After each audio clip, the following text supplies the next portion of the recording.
क्योंकि middle class के भाई और बहनों, अब आपको 12 लाख तक कोई टैक्स नहीं देना पड़ेगा, आपको टैक्स मुक्त कर दिया जाएगा। राहुल जी, जीरो चेक कर लीजिए, एक जीरो और भी है। अच्छा, सुप्रिया जी नहीं दिखाता, चलो सुप्रिया जी ने कहा मैं नहीं दिखाता। ये कांग्रेस की सीटों की बात नहीं है, मैंने छोड़ दिया सुप्रिया जी। सुप्रिया जी वो रेफरेंस सुप्रिया जी, अगर आपको लगता है कि हमने मध्यम वर्ग के लिए 0% टैक्स किया है 12 लाख तक, अगर आपको लगता है दर्द हुआ है, आपको इससे खुशी नहीं है, तो आपकी खुशी से ज्यादा हमें देश के करोड़ों मध्य वर्ग के चेहरे पे खुशी दिखती है, क्योंकि ये देश के विकास में एक बड़ा योगदान देने वाली। ये जीरो गिनने की बात आप उनको मत एड्रेस करिए, आप इधर एड्रेस। माननीय सभापति जी, ये जीरो चेक करने की बात मैंने राहुल गांधी जी से की, और वो आपने रेफरेंस दिया है, और मैंने रेफरेंस दिया है, और मैं आप सबके सामने पूछ, माननीय सभापति जी, सन 2014 के लोकसभा चुनाव दिल्ली की जनता ने कांग्रेस को कितनी सीटें दी? 2015 के विधानसभा में कांग्रेस को कितनी सीटें दी? 2019 के लोकसभा में कितनी सीटें दी? 2020 के विधानसभा में कितनी सीटें दी? 2024 के लोकसभा में कितनी सीटें दी? 2025 के विधानसभा में कितनी सीटें दी?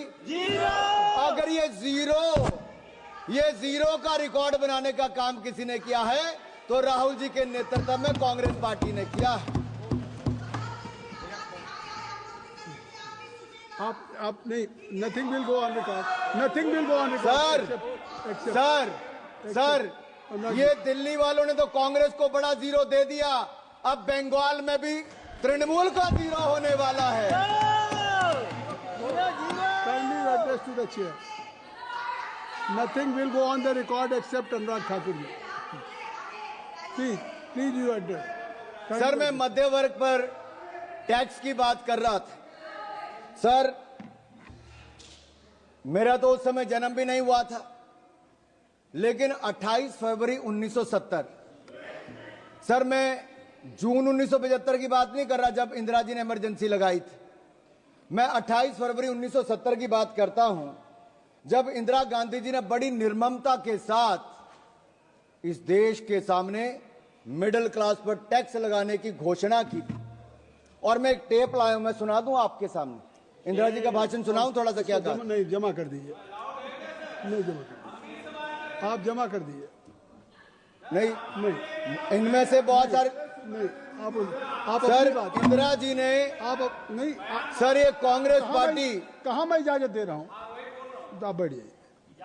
सर, कांग्रेस चाहती है कि इंदिरा जी की टेप ना चले, नियम कहता है कि ना चले, लेकिन मैं आंकड़ा जरूर बताना चाहता हूं कि कैसे इंदिरा जी ने एक और तो इमरजेंसी लगाकर काला अध्याय दिया, लेकिन दूसरा 28 फरवरी 1970 को सरकार के टैक्स स्ट्रक्चर को देख लीजिए, जहां पर कमाई करने वाले जिनको दिन रात मेहनत करते थे उनको डायरेक्ट टैक्स 97.5% लगा दिया गया था, 97.5% टैक्स लगा दिया था।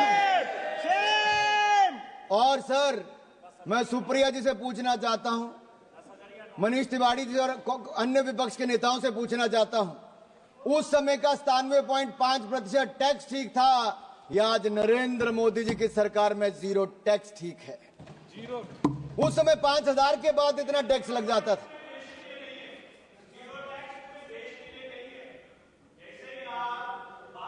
रिकॉर्ड में नहीं जा रही,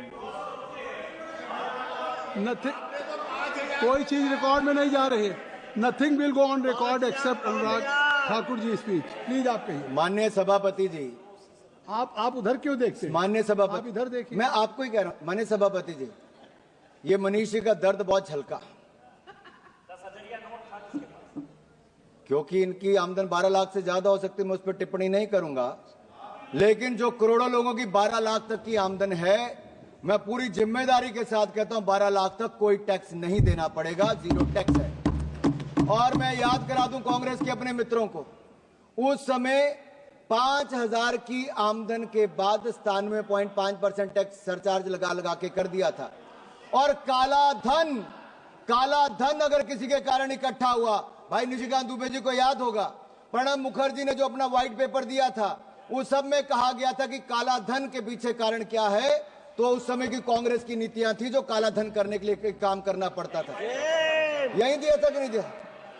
अगर ये सब इनके समय, सर हम तो देश के लोगों को ईमानदारी से टैक्स देने की बात कर रहे हैं और देश के टैक्स पेयर का धन्यवाद करते हैं, वो ईमानदारी से टैक्स दे रहे हैं, तो आज जाकर जनता को पक्का मकान भी मिल रहा है, शौचालय भी मिल रहा है, पानी भी मिल रहा है, अनाज भी मिल रहा है।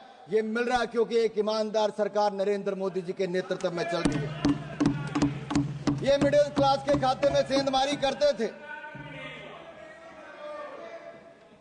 सर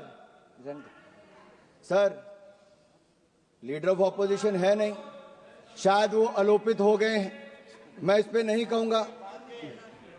सर वो बार बार सर बैठे बैठे मत टिप्पणी करिए जावेद साहब।